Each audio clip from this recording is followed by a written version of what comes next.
In this video, we will be covering episode 1 of my wholesale series on how to start and scale your wholesale business from scratch. Let's jump right into it.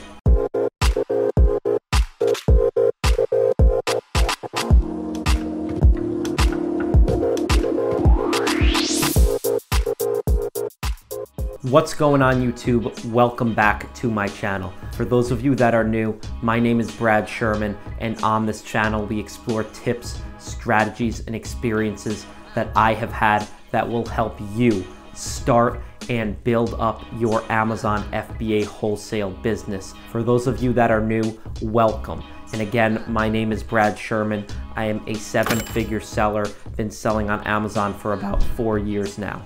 And if you are new to the channel, you are joining at the perfect time. In this video, we are covering episode 1 of my wholesale series on how to start your business from scratch. We will be covering everything from, in this video, what is needed to start a business pertaining to wholesale on Amazon, from getting your first supplier account, placing your first order, and rinsing and repeating the process. I am going to be walking you guys through exactly how to scale your business in 2022, utilizing up-to-date methods that have proven success time and time again for me. I am super excited to be sharing this content with you, and I'm excited for you guys to follow along with me on the journey to building your wholesale business. My goal in all of this content is to continue to build a community for you guys of like-minded individuals that share goals and aspirations pertaining to growth on Amazon. Before we jump into it, if you guys do enjoy the videos, it really helps them out when you hit that like button for the algorithm. And while you're down there, if you guys do want to stay up to date and continue following along with this series, feel free to hit that subscribe button and notification bell as well. Without further ado, let's jump right into it. We're going to take it a step back and cover what is exactly needed to start a wholesale business on Amazon. Before we get into exactly what is needed, I want to challenge you guys with a question. Whenever we go into some type of new endeavor, whether it be a financial endeavor or a fitness endeavor or anything new where you're setting new goals and aspirations, it's always important to ask yourself your why. What is your purpose? What is the reason you want to go into selling on Amazon? Is it because you want some extra side income to pay your rent? Is it because you want to start up a business on your own? Or do you hate your 9-to-5 and you want to create your own income? These are all questions you have to ask yourself, because based on your purpose, it will dictate your goals and what you make of the business. For me personally, I knew that I wanted to replace my 9-to-5 income so that I could live financially independent and work on my own schedule. The most rewarding part about a business like this is that there is no ceiling on what you can make. This business is exactly what you make of it, and your output is a direct result of the work that you put in. It's also very important to consider when starting your own business the importance of budgeting your time. You have to create your own schedule, and this does not mean you only feel like working on Monday and Wednesday.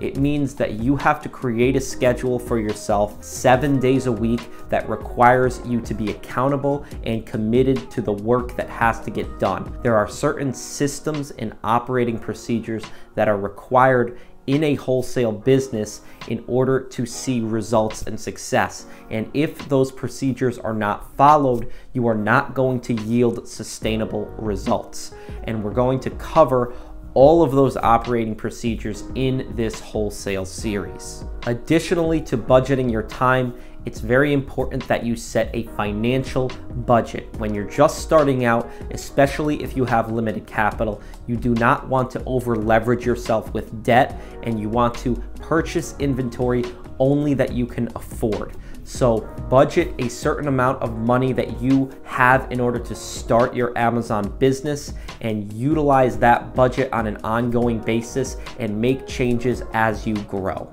there are some key business terms that I would like to cover as well that are going to be useful for you along this journey.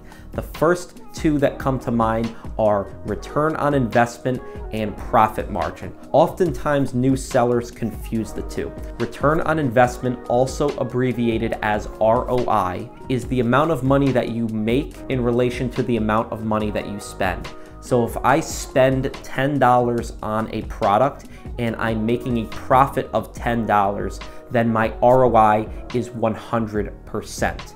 This differs from profit margin. Profit margin is the amount of money that you make in relation to the amount of product goods that you sell. So if I sold $100,000 in a year and I made $10,000, my profit margin is 10%. It's also very important as a new seller to be very organized with your books. You want to make sure your profit and loss sheet is in order. You're keeping track of all of your costs, your assets for your business, your payables and liabilities. This is all done on financial statements like your balance sheet, your income statement, and it's also very important to keep track of your cash. Cash flow is king in this business, and I cannot emphasize the importance of managing your cash flow properly so that you have the proper liquidity on hand in order to purchase inventory and then sell through that inventory and repurchase new inventory.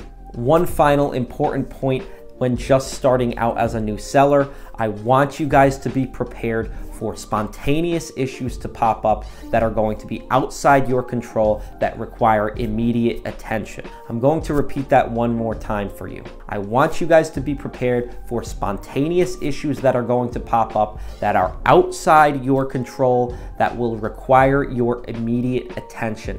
And the reason why I said that twice is because, guys, I cannot tell you how many times new things come up all the time, problematic issues, your listings get shut down by Amazon and they require immediate attention. And it is very important that you stay level-headed through this process as you continue to grow. Now that we have covered several components that are very important for you to keep in mind as you're first starting out selling on Amazon, let's dive in to what exactly is needed in a wholesale business on Amazon to just start your business from scratch. The first piece of equipment that you will need is, lo and behold, an Amazon seller account. This will cost you $39.99 per month if you opt in for the professional selling plan. I recommend anyone who is serious about this business to utilize the professional selling plan. If you're not ready for the professional plan, Amazon does also offer an individual item where you will pay a $1 per unit fee for every item that you sell. Then, of course, once you've sold at least 40 items, it will make sense for you to transition to the professional selling plan. Guys, if you want to see an in-depth video on how to set up your seller account, I'm going to link a previous video that I came out with on how to do that up above. So make sure you guys check that video out. The second piece of information that you will need is a business EIN. Essentially what this does is it recognizes your business as legitimate to the IRS. It assigns you a unique EIN number for your business that will be used in obtaining a business bank account, that will be needed for hiring employees and obtaining other business documentation. And just so you guys know, an EIN is free and will not cost you anything. The next piece of information that you will need is a resale permit or a sales and use tax permit or a seller's permit or a tax exempt permit. All of those terms mean the same thing. They are just interchangeable based on who you talk to and what state you live in. So essentially what this is going to do is it's going to enable you to purchase goods from your suppliers tax exempt. And your suppliers are going to request this document once you apply for a wholesale account. The cost of this document ranges anywhere from $0 to $100 depending on the state that you live in. I've linked below an article that breaks down the costs for this document based on each state within the United States. So if you guys are interested in learning a little bit more about that, feel free to visit that link. The next piece of information that you're going to want to get is a business email domain. This does not mean it's going to be bradsherman@gmail.com. That is not a professional email and it won't look professional to companies. I would highly recommend getting an email that says your name at your company domain, or sales at your company domain, or customer service at your company domain. Any of the above are acceptable. This is going to cost you about $100, and then it'll probably cost you anywhere from $10 and $20 a year to renew the email domain. Guys, just set this up in the beginning so that you avoid setting it up later down the road and then transferring a bunch of emails that you have from your Gmail into this new email address. The next piece of information that you're going to want to have is a website or some type of landing page. This can cost you anywhere from $100 to $200+ depending on how extensive you want it to be, whether you want an e-commerce capability or whether you are outsourcing it and creating a really extravagant design.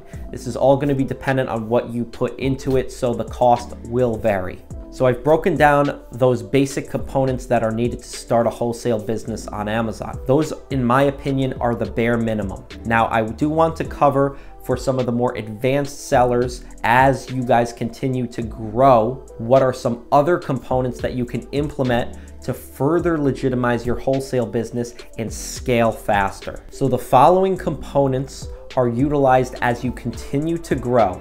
So everything that I just previously mentioned is included within this. These are additional components. The first component is having one or more e-commerce sites. And what I mean by e-commerce sites is having a website with products being featured on it and add to cart capabilities. Suppliers are going to want to see this. Now let's say you sell in a niche category like hunting or fishing or outdoors type products. A great idea is to create a private website that hosts the products that you carry in this industry. You will then be able to show and display this website to new prospective suppliers, and they are more likely going to give you a wholesale account than if you were to just be selling on Amazon by itself. You can continue to build out these pop-up e-commerce sites for different industries that you sell in and expand your business that much further. The next advanced component that you can implement as you grow in your wholesale business is a commercial location or warehouse address. There's a number of suppliers that will only ship to warehouse locations, and it will make your business look more legitimate than just operating out of a residential address. There's also logistical issues that come with a residential address in terms of outbound shipping going to Amazon and incoming shipping to you. Now, you can easily scale your business to 7 figures out of a residential address because I have done it myself. However, with the commercial location, you may obtain more supplier accounts because some might only ship to commercial locations. And the reason for this is because they don't want to send a semi-truck to a residential address because it just tends to come with issues. This is not to say that you can't have pallets coming in and out of your residential address. You certainly can, but it just legitimizes your business a little bit further. Moving on to the next point that's going to legitimize your business that much further is in fact a brick and mortar partnership. Now let's say you know someone in your family or friend network, or you know someone in your local town that operates, say, a small fishing shop or a hunting store or a gym or supplement store. Consider approaching them as for a partnership where you can obtain supplier accounts that you will tell them you have a brick and mortar store, which is your partner. You will pay that partner a certain commission for the products that you buy, and then you will also be able to sell the products on Amazon. Many suppliers want to see a brick and mortar presence. Moving a step up further from brick and mortar partnerships is in fact your own brick and mortar storefront. So guys, if you've built out your business to that point, you have the capital to sustain it, the employees, consider moving into a brick and mortar store. And suppliers are going to love this because they want brick and mortar. So if you do have the ability to move into a brick and mortar store, this is going to greatly increase your account closure rate. Brick and mortar stores can range from being in niche categories or more general products that are sold through the storefront. But keep in mind, if you are reaching out to very niche type products, they're going to want to see more niche storefronts. That includes both on the e-commerce side and on the brick and mortar side. One of the final level components that you can implement into your wholesale business to further legitimize your business that much further is operating a service-based company. And what I mean by this is marketing yourself to suppliers as essentially a brand manager and providing value to them in the e-commerce space.